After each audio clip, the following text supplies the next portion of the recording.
Hello students, how are you all? I hope you all are fine. Today we are going to continue our chapter P block elements. हाँ जी बेटा, तो हम आज start करते हैं allotropes of phosphorus के बारे में। एक्चुअल में जो एलोट्रॉप्स होते हैं बेटा, उनका मतलब क्या होता है कि क्या कॉम्पोजिशन है उस कंपाउंड की या उस हमारे पास जो भी सब्सटेंस है उसकी कॉम्पोजिशन क्या होनी चाहिए, सेम होनी चाहिए। मतलब सेम तरह के एटम से वो बना होना चाहिए, लेकिन उसकी स्ट्रक्चर डिफरेंट होनी चाहिए। इसको हम एलोट्रॉप्स बोलते हैं, ठीक है। तो फॉस्फोरस के भी क्या है, 3 एलोट्रॉप्स एग्जिस्ट करते हैं नेचर में, वाइट, रेड एंड ब्लैक। यहाँ पे हमने वाइट एंड रेड फॉस्फोरस के बारे में ही स्टडी करना है। जो ब्लैक फॉस्फोरस होता है ना बेटा, वो क्या है, रेड फॉस्फोरस से ही बनता है। जब उसको अगेन हीट करेंगे तब हमें ब्लैक फॉस्फोरस मिल जाएगा, ठीक है। अब कंपैरिजन करते हैं white phosphorus and red phosphorus के बीच में। सबसे पहले इनकी जो प्रॉपर्टीज़ होती हैं, जो वाइट फॉस्फोरस का कलर होता है ऑब्वियसली वो वाइट होगा, रेड फॉस्फोरस का रेड होगा, ठीक है। स्मेल जो होती है वाइट फॉस्फोरस की, ये गार्लिक लाइक होती है। एंड जो रेड फॉस्फोरस होता है, इसकी स्मेल क्या होती है, होती नहीं, मतलब ऑर्डरलेस होता है, ठीक है। स्पेसिफिक ग्रेविटी मेंशन की गई है, ठीक है। जो white phosphorus and red phosphorus होते हैं, दोनों बेटा वाटर में इनसॉल्युबल होते हैं, ठीक है। दोनों ही वाटर में मिक्स नहीं होते। लेकिन जो वाइट फॉस्फोरस होता है ना, वो CS2 में सोल्यूबल होता है, ठीक है। कार्बन डाइसल्फाइड अगर हम सॉल्वेंट लें तो उसमें तो सोल्यूबल होगा, लेकिन जो रेड फॉस्फोरस होता है ना, वो CS2 में भी इनसॉल्युबल ही रहता है, ठीक है। मेल्टिंग पॉइंट जो होता है वाइट फॉस्फोरस का 44 डिग्री सेल्सियस होता है, ठीक है। एंड रेड फॉस्फोरस का 600 डिग्री सेल्सियस से भी ज़्यादा होता है।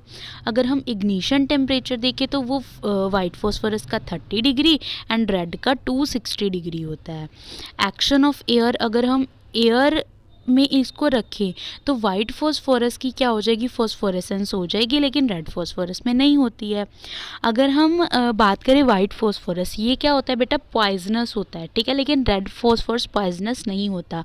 रिएक्टिविटी वाइट फॉस्फोरस की ज़्यादा होती है as compare to red phosphorus, ठीक है बेटा। फिर आती हैं इनकी स्ट्रक्चर्स। वाइट फॉस्फोरस की स्ट्रक्चर टेट्राहेड्रल होती है ना, जैसे आपको दिखाया गया है। P4 में एक्चुअल में ये एग्जिस्ट करते हैं। लेकिन अगर हम रेड फॉस्फोरस की बात करें, इनकी भी एक तरह से टेट्राहेड्रल स्ट्रक्चर ही होगी, लेकिन इनकी स्ट्रक्चर पॉलीमेरिक होती है। मतलब जो वाइट फॉस्फोरस हैं, जब ये पॉलीमेरिक स्ट्रक्चर बना लेंगे तो ये किस में कन्वर्ट हो जाएंगे, रेड फॉस्फोरस में कन्वर्ट हो जाएंगे, ठीक है बेटा। इसके बाद हमारा नेक्स्ट टॉपिक है फॉस्फीन। फॉस्फीन मतलब जैसे अमोनिया NH3 होता है, उसी तरह से फॉस्फीन PH3। एन की जगह पे ओनली फॉस्फोरस का चेंज किया है और कोई भी चेंज इसमें नहीं है। इसको बना कैसे सकते हैं, पहली जो प्रोसेस है बेटा इसको बनाने की, वो है कैल्शियम फॉस्फाइड से। कैल्शियम फॉस्फाइड को जब हम वाटर के साथ रिएक्ट करवाएंगे तो हमारे पास कैल्शियम हाइड्रोक्साइड बन जाएगा एंड क्या है, फॉस्फीन बन जाएगी, ठीक है बेटा।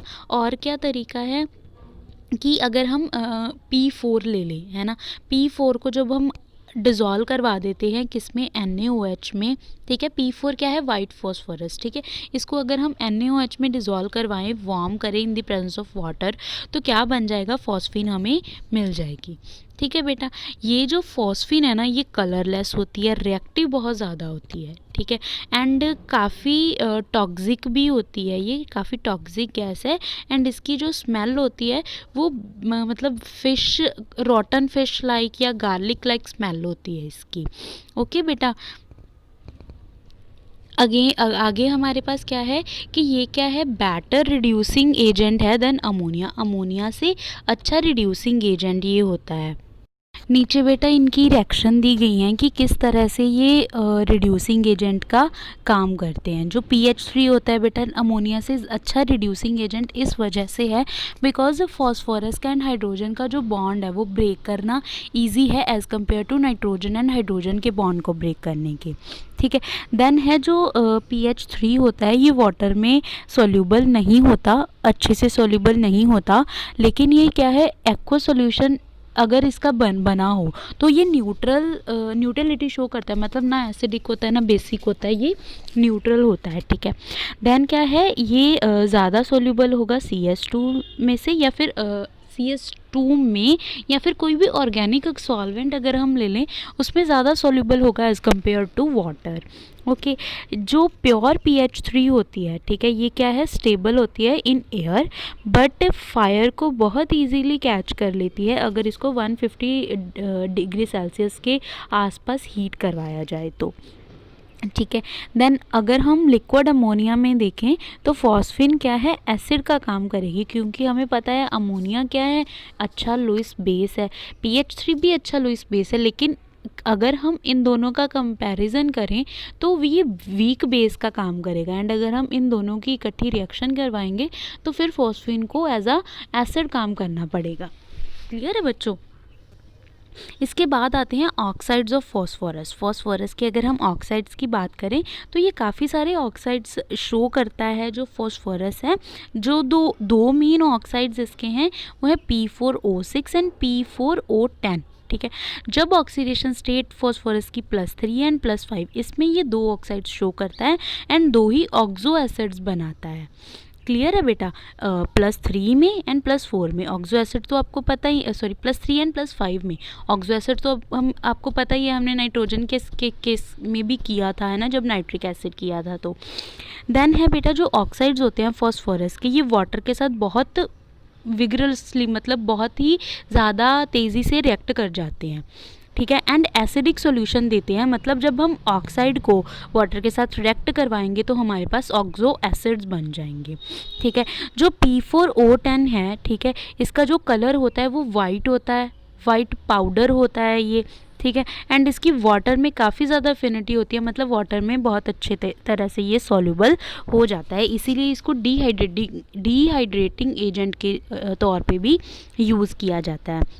अगर हम ऑक्साइड्स की स्ट्रक्चर देखें तो ये दोनों आपको क्या हैं, P4O6 एंड P4O10 की स्ट्रक्चर दिखाई गई हैं, 3D टेट्राहेड्रॉन स्ट्रक्चर्स दिखाई गई हैं, ठीक है बेटा। ये आप एक बारी बना के देख लेना, आपको समझ में आ जाएंगी। देन है ऑक्साइड्स ऑफ फॉस्फोरस। फॉस्फोरस की ऑक्साइड्स अब किए है ना, सॉरी ऑक्साइड्स तो हमने कर लिए, दो थे। इसके बाद क्या है, हमारे पास ऑक्सो एसिड्स है फॉस्फोरस के, ठीक है बेटा। अब देखो ऑक्सो एसिड्स क्या होते हैं, हमने दो तो देखे ऑक्सो एसिड, ये बाकी सारे ऑक्सो एसिड हैं जो भी बनाते हैं, ठीक है। अगर हम H3PO2 की बात करें तो इसकी बेसिसिटी 1 होती है, H3PO3 की बात करें तो इसकी बेसिसिटी 2 होती है। ये कैसे पता चलेगा बच्चों? बेसिसिटी का पता चलेगा इनकी स्ट्रक्चर से, ठीक है। एक बार आप पढ़ लेना कि कौन कौन से ऑक्सो एसिड हैं, उनकी बेसिसिटी क्या है, उसकी स्ट्रक्चर को हम नेम क्या देते हैं, या उस एसिड का नेम क्या है हमारे पास, ठीक है। एंड देन उनकी ऑक्सीडेशन स्टेट क्या है। ऑक्सीडेशन स्टेट तो आप फॉस्फोरस की निकाल ही लोगे, बस आपको क्या है, स्ट्रक्चर्स आनी चाहिए। ये बेटा स्ट्रक्चर्स हैं, ठीक है, स्ट्रक्चर्स हैं। अगर हम बात करें H3PO4 की, ठीक है बेटा, बहुत इजी है इनकी स्ट्रक्चर बनानी। देखो आप एक बार फॉस्फोरस बनाओगे, फॉस्फोरस के ऊपर एक डबल बॉन्ड O तो आपको लगाना ही लगाना है, ठीक है। बाकी जितना भी हो सके आप OH को इकट्ठा रखो, ठीक है, O एंड H को इकट्ठा रखो। अगर आपके पास हाइड्रोजन ज़्यादा हो जाती हैं OH से, है ना, देन फिर क्या है, आप एक अकेला बॉन्ड हाइड्रोजन से बना दो। अगर ऑक्सीजन ज़्यादा है तो ऑक्सीजन से बना दो, ठीक है। इस तरह से इसकी स्ट्रक्चर्स होती हैं, ये देख लेना।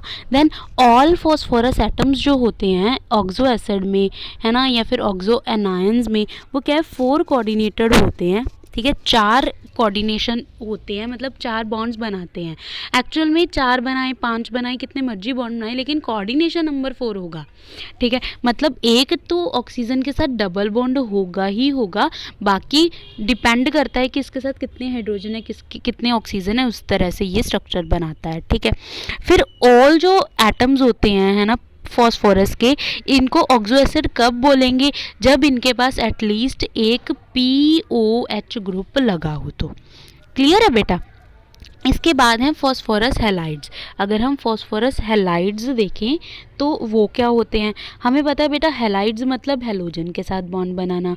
तो फॉस्फोरस 2 तरह के हैलाइड्स बनाता है, एक तो PCl3 एंड एक PCl5। अब देखते हैं कि इनको कैसे प्रिपेयर किया जा सकता है।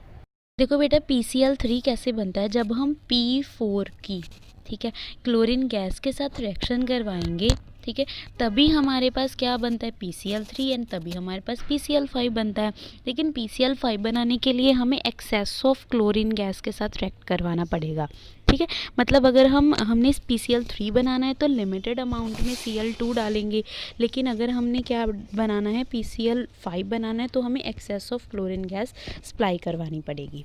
ओके, जो सारे हैलाइड्स होते हैं फॉस्फोरस के, चाहे हम क्लोरीन की बात करें, फ्लोराइड की बात करें, ब्रोमाइड की बात करें या आयोडाइड की बात करें, ये सारी क्या होती हैं, गैसेस होती हैं, ठीक है। एंड अगर लिक्विड्स होंगे तो वॉलेटाइल होंगे, ठीक है, या फिर अगर सॉलिड होंगे तो लो मेल्टिंग, मतलब लो मेल्टिंग सॉलिड्स होते हैं, या हम बोल सकते हैं गैसेस होते हैं, या हम बोल सकते हैं कि वॉलेटाइल लिक्विड्स होते हैं, ठीक है।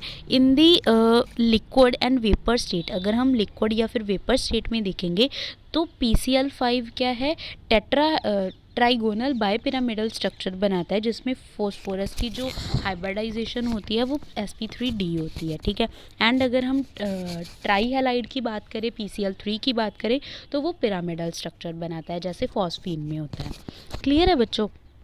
अब आते हैं इसी के साथ बेटा, ग्रुप हमारा जो 15 है वो कंप्लीट हो गया है, ठीक है। अब हमने क्या करना है, ग्रुप 16 के बारे में पढ़ना है। ग्रुप 16 को चल्कोजेंस बोला जाता है, ऑक्सीजन फैमिली होती है ग्रुप 16, ठीक है। अगर हम बात करेंगे जो इसके फर्स्ट 4 मेंबर्स होते हैं उनको चल्कोजेंस बोला जाता है, ठीक है, चल्कोजेंस बोला जाता है।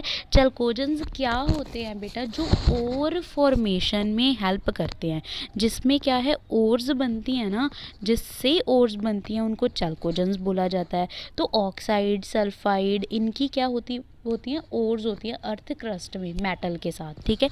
इसी वजह से इनको चल्कोजेंस बोला जाता है। कौन कौन सी ओर्स, ऑक्साइड, सल्फाइड, सेलेनाइड्स, टेल्योनाइड्स, ठीक है रजे। अब देखो क्या है हमारे पास, पहले हम देख लेते हैं कि कौन कौन से एटम्स होते हैं इस फैमिली में, कौन कौन से एलिमेंट्स होते हैं। हमने बेटा 5 एलिमेंट्स पढ़ने हैं इस ग्रुप के, कौन कौन से, oxygen, sulphur, selenium, tellurium and polonium. Then बेटा इनकी इलेक्ट्रॉनिक कॉन्फ़िगरेशन दिखाई हुई है साथ में। जनरल अगर हम इलेक्ट्रॉनिक कॉन्फ़िगरेशन की बात करें तो वो क्या होती है, NH2NP4, ठीक है। NH2NP4 इनकी जनरल इलेक्ट्रॉनिक कॉन्फ़िगरेशन है। फिर हम N की वैल्यूज़ चेंज करते जाएंगे जैसे जैसे पीरियड इंक्रीज़ होते जाएंगे, ठीक है। मतलब ऑक्सीजन की इलेक्ट्रॉनिक कॉन्फ़िगरेशन जो आउटर मोस्ट होगी वो 2s2 2p4, ठीक है। सल्फ़र की 3s2 3p4, सेलेनियम की 4s2 4p4 and so on. Okay बच्चों, इसके बाद आते हैं अगर हम मेटेलिक कैरेक्टर की बात करें इनका, ठीक है, इनके मेटेलिक कैरेक्टर की बात करें तो क्या होता है बेटा, डाउन दी ग्रुप इनका जो मेटेलिक कैरेक्टर है वो इंक्रीज़ करता है। क्यों इंक्रीज़ करता है, हमें पता है। मेटेलिक कैरेक्टर होता क्या है बच्चों, मेटेलिक कैरेक्टर का मतलब होता है कि इलेक्ट्रॉन की डोनेशन करवाना, है ना। इलेक्ट्रॉन की डोनेशन होगी उसको मेटेलिक कैरेक्टर बोलेंगे। तो जैसे जैसे हम नीचे आते हैं, डाउन द ग्रुप आते हैं, तब क्या होता है, साइज़ क्या है, बढ़ता है ना। साइज़ के बढ़ने से इलेक्ट्रॉन की डोनेशन इजी हो जाएगी, इसी वजह से मेटेलिक कैरेक्टर इंक्रीज़ करता है। जो ऑक्सीजन एंड सल्फ़र होते हैं ये नॉन मेटेलिक होते हैं, ठीक है, मतलब नॉन मेटल्स होते हैं। सेलेनियम एंड टेलेरियम ये दोनों मेटेलॉइड्स होते हैं and polonium is metal. Then है इनकी डेंसिटी की बात करें, डेंसिटी हो गया, melting point, boiling point, covalent radius, ionic radius, atomic radius, ये सारी चीज़ें क्या करती हैं, डाउन दी ग्रुप इंक्रीज़ करती हैं, ठीक है बेटा। डाउन दी ग्रुप इंक्रीज़ करेंगी। देखो रेडियस क्यों इंक्रीज़ करेगा, साइज़ तो हमें पता है डाउन दी ग्रुप इंक्रीज़ करते हैं because number of shell increase करते हैं ना, इसी वजह से हर तरह का जो रेडियस है वो क्या करेगा, इंक्रीज़ करेगा। फिर बात आती है मेल्टिंग एंड बॉइलिंग पॉइंट की। मेल्टिंग एंड बॉइलिंग पॉइंट भी साइज़ पे डिपेंड करता है ना, जितना ज़्यादा साइज़ होगा उसका उतना ही ज़्यादा मेल्टिंग एंड बॉइलिंग पॉइंट होता है, बिकॉज इसके साथ साइज़ के इंक्रीज़ करने से van der Waals forces of attraction increase कर जाती हैं। दैट्स वाई क्या होता है, मेल्टिंग एंड बॉइलिंग पॉइंट भी इंक्रीज़ कर जाता है एंड सिमिलरली डेंसिटी भी साइज़ पे डिपेंड करती है। अगर हम इसकी स्टेट की बात करें कि किस तरह में इनकी एग्जिस्टेंस की अगर हम बात करें तो ऑक्सीजन जो है वो डायटोमिक मॉलिक्यूल में एग्जिस्ट करता है ना। एंड डायटोमिक मॉलिक्यूल में ही एग्जिस्ट करेगा, है ना। एंड इनमें जो फोर्सेस ऑफ अट्रैक्शन होंगी वो weak van der Waals forces of attraction होंगी, है ना। लेकिन अगर हम बाकियों की बात करें वो क्या है, पॉलीएटॉमिक मॉलिक्यूल की फॉर्म में एग्जिस्ट करते हैं, जैसे सल्फर S8 में, सेलेनियम Se8 में एंड टेलेरियम Te8 में एग्जिस्ट करता है, ठीक है बच्चों। हम बॉन्ड एनर्जी की बात करें तो ऑक्सीजन ऑक्सीजन ऑक्सीजन तो हमें पता है O2 है ना, डायटोमिक मॉलिक्यूल में एग्जिस्ट करती है। ओ डबल बॉन्ड O होता है ना। तो डबल बॉन्ड जो होता है वो क्या होता है, हमें पता है स्ट्रॉन्ग होता है ना। इसकी जो बॉन्ड डिसोसिएशन एनर्जी होती है वो 498 किलो जूल पर मोल होती है।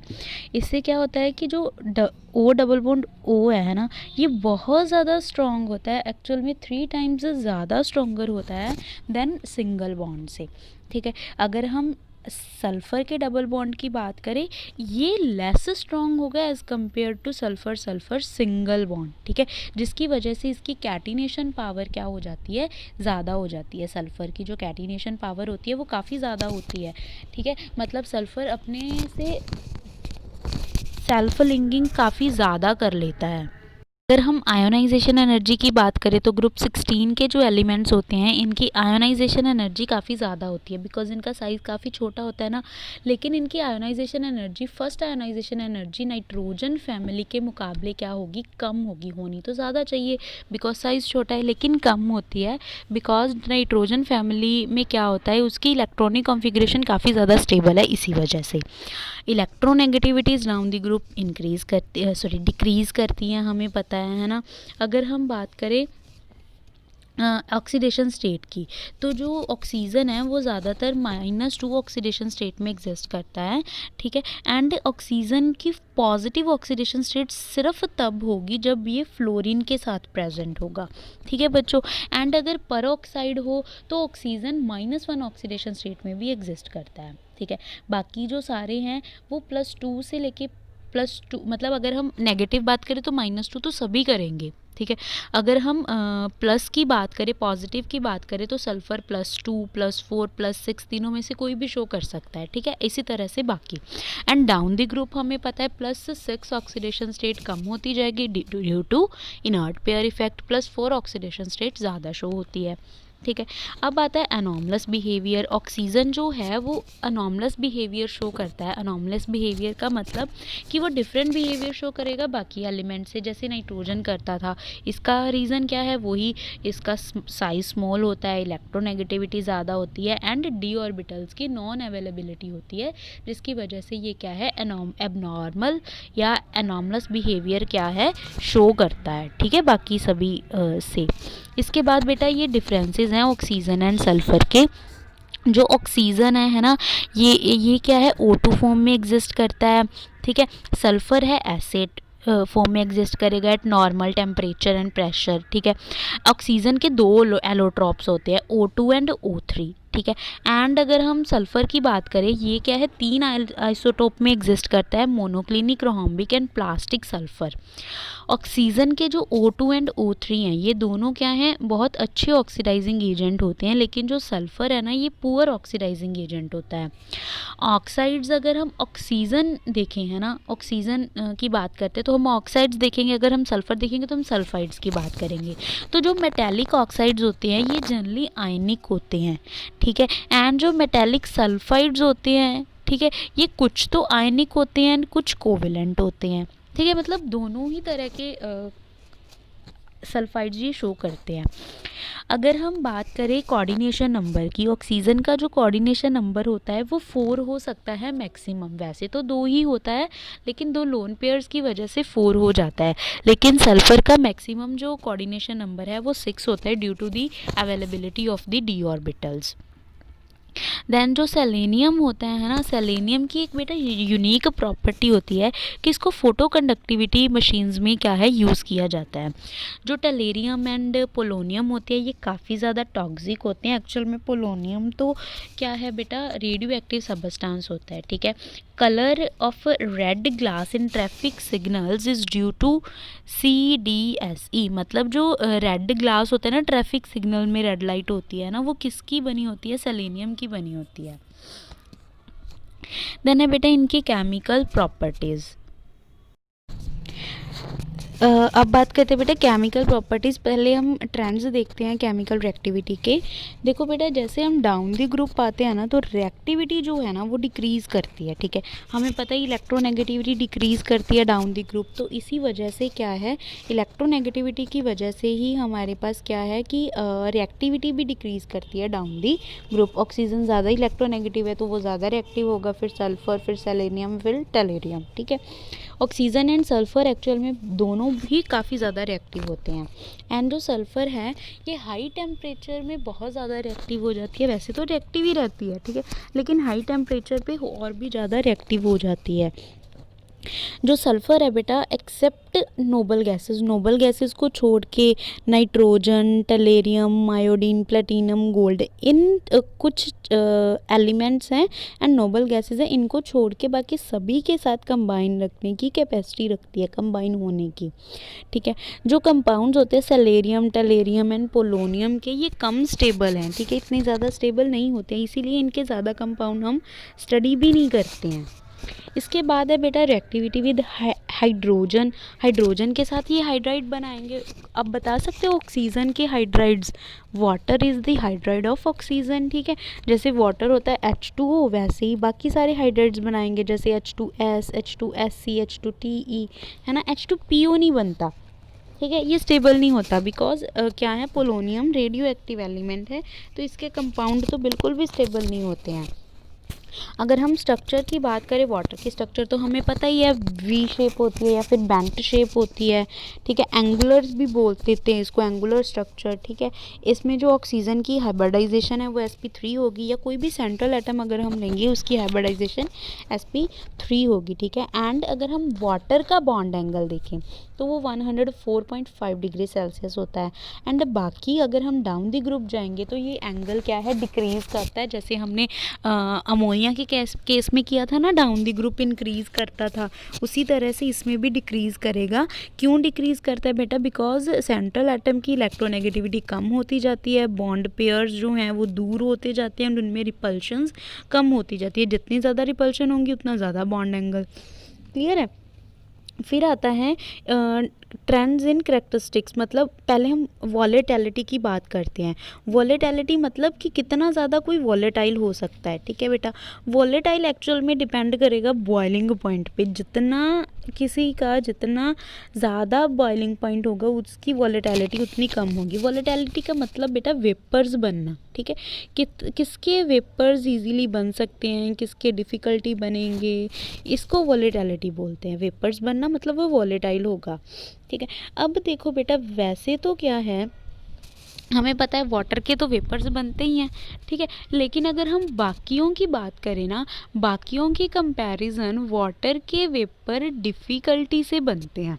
ठीक है, क्यों, बिकॉज हमें पता है बेटा, अगर आप देखोगे वाटर क्या होता है रूम टेम्परेचर पे लिक्विड। ठीक है, लेकिन अगर हम H2S की बात करें, ये रूम टेम्परेचर पे गैस होती है, तो ऑब्वियसली गैस की वॉलेटिलिटी तो कम ही होगी, ज़्यादा ही होगी ना। गैस तो खुद ही पहले ही वेपर फॉर्म में प्रेजेंट है। क्लियर है, मतलब वो रूम टेम्परेचर पे ही अगर वेपर फॉर्म में प्रेजेंट है तो इसका मतलब वो तो ज़्यादा वॉलेटाइल होगा ही ना वाटर से। वैसे भी वाटर में हाइड्रोजन बॉन्डिंग ज़्यादा होती है, बिकॉज ऑक्सीजन क्या है, इलेक्ट्रोनेगेटिव है, तो इसी वजह से उसकी वॉलेटिलिटी क्या है, या उसका बॉइलिंग पॉइंट क्या है, ज़्यादा हो जाता है, वॉलेटिलिटी कम हो जाती है। ठीक है, बॉइलिंग पॉइंट एंड वॉलेटिलिटी ये दोनों क्या होते हैं, इन्वर्सली प्रोपोर्शनल होते हैं।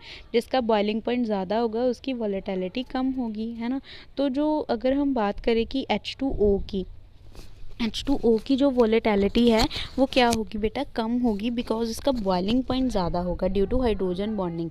इसमें हाइड्रोजन बॉन्डिंग हो जाएगी, बाकियों में हाइड्रोजन बॉन्डिंग नहीं होती है, तो इसी वजह से वाटर का बॉइलिंग पॉइंट ज़्यादा एंड वॉलेटिलिटी कम होती है। बाकी down the group volatility decrease करती जाएगी बिकॉज साइज इंक्रीज़ कर रहा है। ठीक है, एंड बॉन्ड तोड़ना ईजी है, वेपर्स बनने ईजी हैं। क्लियर है बच्चों। इसके बाद है एसिडिक कैरेक्टर। एसिडिक कैरेक्टर क्या मतलब कि H पॉजिटिव को डोनेट करवाना, है ना। H पॉजिटिव को डोनेट करवाना ही तो एसिडिक कैरेक्टर है। तो H पॉजिटिव किस में ईजिली टूटेगा, किस में ईजिली ब्रेक होगा एच का बॉन्ड, जिसका साइज़ बड़ा है। तो टेलेरियम का साइज़ बड़ा है, उसमें एच को डोनेट करवाना ईजी है। तो इसीलिए अगर हम डाउन द ग्रुप जाएंगे तो एसिडिक कैरेक्टर क्या करेगा, इंक्रीज़ करेगा। इसके बाद है थर्मल स्टेबिलिटी। थर्मल स्टेबिलिटी इसके जस्ट अपोजिट होगी। क्यों? बिकॉज हमें पता है थर्मल स्टेबिलिटी में हमें बॉन्ड नहीं तोड़ने होते हैं, है ना, हमें स्टेबल रखना होता है उनको। तो अगर जिसका बॉन्ड इजीली टूट जाएगा तो उसकी स्टेबिलिटी तो कम ही होगी ना। तो thermal stability down the group decrease करेगी हाइड्राइड्स की। फिर आता है रिड्यूसिंग कैरेक्टर।